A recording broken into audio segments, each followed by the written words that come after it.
Hi అండి. అందరికీ ఉపయోగపడే కొన్ని టిప్స్ అయితే ఈ వీడియోలో తెలుసుకుందాము. ఇలాంటి చార్ట్స్ అయితే మనకు చీరల్లో పెట్టి అట్లా వస్తాయి కదా, అవి వేస్ట్గా పడేయకుండా వీటితో రీయూజ్ ఐడియా అయితే చూపిద్దాము. చాలా బాగా యూజ్ అవుతాయి. ఇలా స్క్వేర్ షేప్లో కట్ చేసుకోవాలి. ఇట్లా 4 లేయర్స్ మడత పెట్టి తీసుకున్నా. తర్వాత ఇలాంటి 2 గిన్నెలు తీసుకొని ఒక దాంట్లో ఇది పెట్టి పైన ఇంకో గిన్నె పెట్టేసి ఇలా చేస్తే మనకు సేమ్ కప్పు లాగా వస్తుంది. ఇంకొకటి పెట్టి సేమ్ అలాగే చేయాలి. మనకు పేపర్ కప్స్ అయితే చాలా ఈజీగా ఇంట్లోనే చేసుకోవచ్చు. ఎప్పుడైనా పూజలు చేసినప్పుడు ప్రసాదాలు పంచాలన్నా, లేకుంటే జర్నీ టైంలో స్నాక్స్ తినడానికి కానీ చాలా బాగా ఉపయోగపడతాయి ఇవైతే. ఈ విధంగా మనకి ఎన్ని కప్పులు కావాలో అన్ని కప్పులు ఒకేసారి ఒక 5, 6, 7, 8 ఇలాగా పెట్టేసిన తర్వాత సైడ్కి ఇట్లా నీట్గా కట్ చేసుకోవాలి రౌండ్గా. ఈ విధంగా చూడండి ఎంత బాగా వచ్చేసాయి పేపర్ కప్స్. వేస్ట్గా పడేసే పేపర్తోనే చాలా ఈజీగా చేసుకోవచ్చు కదా. టిప్ నచ్చితే లైక్ చేయండి. నెక్స్ట్ టిప్ వచ్చేసి మనము ఇక్కడ బనానా తిని పీల్ అయితే పడేస్తూ ఉంటాము. దీన్ని అలా పడేయకుండా చక్కగా వాటర్లో ఇలా వాష్ చేసేసి దీంతో అయితే బనానా టీ చేసుకొని తాగితే హెల్త్కి చాలా మంచిది. డైజెషన్ సిస్టమ్ కూడా చాలా బాగా పనిచేస్తుంది అనమాట. ఇట్లాగా కడిగిన దాన్ని చిన్న చిన్న పీసెస్ లాగా కట్ చేసుకొని ఒక గ్లాస్ నీళ్ళు వేసి ఒక 5 నిమిషాలు మరలించేసుకున్నామంటే మనకు బనానా టీ రెడీ అయిపోతుంది. చూసారు కదా, అప్పుడే కలర్ చేంజ్ అయిపోయాయి పీల్స్. ఈ విధంగా అయినప్పుడు వడగట్టేసుకొని గ్లాస్కి కొంచెం గోరువెచ్చగా ఉన్నప్పుడు తాగితే మనకు జీర్ణ వ్యవస్థ అనేది చాలా చక్కగా పనిచేస్తుంది అనమాట. ఇంకా నెక్స్ట్ వీడియో వచ్చేసి ఇట్లాంటి పిల్లో కవర్ ఉంటుంది కదా, ఆ పిల్లో కవర్ని మనం బెడ్షీట్ అంతా చినిపోయిన తర్వాత పిల్లో కవర్స్ వేస్ట్గా పడేస్తుంటాం కదా, అలా కాకుండా ఈ పిల్లో కవర్లో మనకు గోధుమ పిండి వస్తుంది కదా, ఆ కవర్ని అయితే లోపల పెట్టేసి ఇట్లా మనము అది సామాన్ వేసేది ఉంటుంది కదా, మనం సామాన్ కడిగి స్టాండ్ పెట్టుకుంటూ ఉంటాము సింక్ దగ్గర.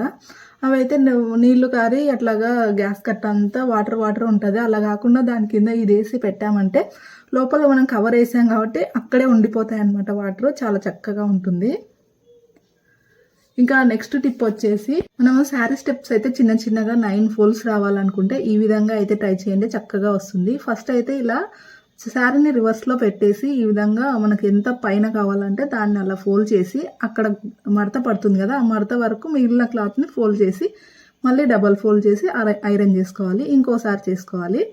ఈ విధంగా చేసుకుంటే అయితే మనకు మడతలు పడతాయి. చూసారు కదా, ఇక్కడ ఎంత చిన్నగా వచ్చిందో అంత చిన్నగా మనకు ఈ స్టెప్ అయితే పెట్టుకోవడానికి చాలా ఈజీగా వచ్చేస్తున్నాయి అనమాట. ఇప్పుడు ఈ లేయర్స్ ఉన్నాయి కదా, మడతలు ఈ గీతల మీద అయితే మనం పట్టుకొని ఈ విధంగా పెట్టుకుంటా పోతే అయితే ఇప్పుడు సీదా చేసుకొని మనం ఫస్ట్ ఫోల్డింగ్ పైకి వచ్చే విధంగా పెట్టుకొని మిగతావన్నీ ఇలా వేళ్ళ కిందికి ఇట్లా గెర్రలు ఉన్నాయి కదా, ఆ ఒక్కటి మడత చేసుకుంటా పోతే అయిపోతుంది. చాలా ఈజీగా చేసుకోవచ్చు. అన్నీ ఒకే సైజులో వస్తాయి అన్నమాట. ఐరన్ చేసేస్తే ఎంత నీట్గా కనిపిస్తుంది చూడండి. హడావుడు లేకుండా ముందు ఇలా చేసి పెట్టుకుంటే మనకు చీర కట్టుకున్నప్పుడు ఈజీ అయిపోతుంది. ఇంకా నెక్స్ట్ టిప్ వచ్చేసి ఈ విధంగా కూడా మనము శారీ పళ్ళు అయితే పెట్టుకోవచ్చు. ఇక్కడ దువ్వెన ఉంటుంది కదా, దువ్వెనకి కొంచెం ఆ కొన తాకించి ఈ కొనకు తాకించి అటు ఇటు మనము తాకిస్తే అన్నీ ఒకే సైజులో వస్తాయన్నమాట. ఈ టిప్ కూడా చాలా బాగా ఉపయోగపడుతుంది. చూసారు కదా, మనం ఈ పళ్ళులు అన్నీ ఒకే పళ్ళుకే తాకిస్తున్నాం కాబట్టి అన్నీ ఒకే సైజు వచ్చేస్తాయి. చాలా ఈజీగా స్టెప్ అయితే పెట్టుకోవచ్చు అనమాట. ఇప్పుడు అన్నీ సరి చేసుకుంటే సరిపోతుంది.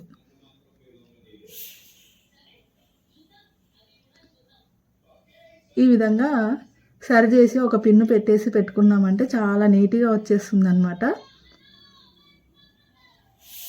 స్టెప్ పెట్టుకోవడం రాని వాళ్ళు ఈ టిప్ అయితే చక్కగా పనిచేస్తుంది. ఇంకా నెక్స్ట్ టిప్ వచ్చేసి మనకు ఇంట్లో ఎలుకలు బాగా తిరుగుతుంటాయి కదా, ఎలుకలు పోవాలంటే ఏమన్నా టిప్ చెప్పండి అని అడిగారు.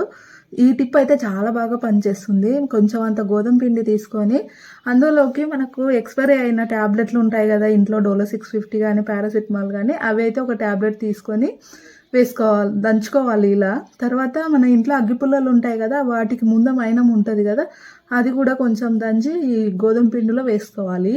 ఈ మూడింటిని కొంచెం వాటర్ వేసి కలుపుకొని చిన్న చిన్న ఉండలు చేసుకోవాలన్నమాట. కొద్దిగా వాటర్ వేసుకుంటూ ఈ విధంగా మనకు ఎక్కడైతే ఎలుకలు తిరుగుతుంటాయో అక్కడ అవి నైట్ టైం పెట్టేసి వదిలేసామంటే వాటిని తింటే ఎలుకలు చనిపోతాయి, లేదంటే వాటిని చూసి ఇక రాకుండా ఉంటాయి. చిన్నపిల్లలు ఉన్న వాళ్ళు జాగ్రత్తగా నైట్ పెట్టి మార్నింగే తీసేయాలి. అవి బాల్స్ వాళ్ళ నోట్లో పెట్టుకుంటే ఇబ్బంది అనమాట.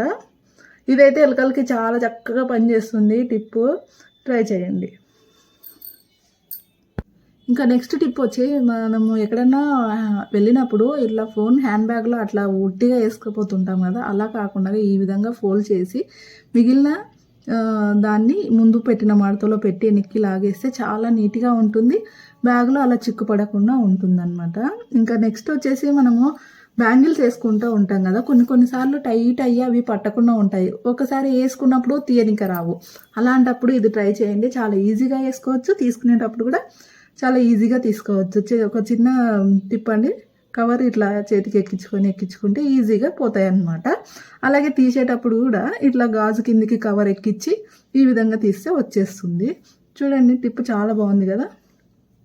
ఇంకా నెక్స్ట్ టిప్ వచ్చేసి, మనం ఇట్లా కొబ్బరి చిప్పలు అయితే ఒట్టిగా పడేస్తుంటాం కదా, అలా కాకుండా రౌండ్గా ఉన్నది ఒకటి తీసుకొని 2 బాటిల్ క్యాప్లు అయితే తీసుకొని ఒక క్యాప్ని లోపల అంటించుకోవాలి, ఒక క్యాప్ని కింద అంటించుకోవాలి. ఇప్పుడు కింది దానికి ఇక్కడ నేను ఫెవిక్విక్ వేసి అతికిస్తున్నాను చూడండి. ఈ విధంగా అంటించిన తర్వాత ఇంకో క్యాప్ ఉంటుంది కదా, ఆ క్యాప్కి అయితే మనం హోల్స్ పెట్టుకోవాలి. ఒక 4 కానీ 5 కానీ హోల్స్ పెట్టుకుంటే మధ్యలో ఊదిబత్తీలు పెట్టడానికి చాలా బాగుంటుంది అనమాట. అందులో పడిన ఊదిబత్తీల బూడిద ఉంటుంది కదా, అది కూడా అందులోనే కొబ్బరి చిప్పల్లో పడుతుంది అనమాట. నీట్గా ఉంటుంది, చాలా బాగుంటుంది. చూసారు కదా, ఈ విధంగా అతికించుకోవాలి. ఇందులోకి ఇప్పుడు మనం అగరబత్తీలు పెట్టేసామంటే అందులోనే బూడిద పడుతుంది. అగరబత్తి స్టాండ్ చాలా చక్కగా ఉంటుందన్నమాట. ఇంకా నెక్స్ట్ టిప్ వచ్చేసి, ఒక స్పూన్ తీసుకొని ఇందులోకి కొంచెం కొబ్బరి నూనె వేసుకోవాలి. తర్వాత ఇందులోకి కొంచెం పచ్చకర్పూరం వేస్తున్నాను. ఈ విధంగా వేసి కొంచెము వేడి చేసుకోవాలన్నమాట, కొబ్బరి నూనె పచ్చకర్పూరము. ఇదైతే చాలా చక్కగా పనిచేస్తుంది. మనం ఎక్కడన్నా పెయిన్స్ ఉంటాయి కదా, చర్మం మీద దద్దుర్లు గుల్లలు అలా వస్తాయి కదా, ఇట్లా ఉన్నప్పుడు, మనకు నొప్పి ఉన్నప్పుడు కానీ చర్మ వ్యాధులు ఉన్నప్పుడు కానీ ఇది రాసుకుంటే చాలా చక్కగా పనిచేస్తుంది. గోరువెచ్చగా ఉన్నప్పుడు ఇలా మసాజ్ చేసుకుంటే చాలా తొందరగా తగ్గిపోతుంది.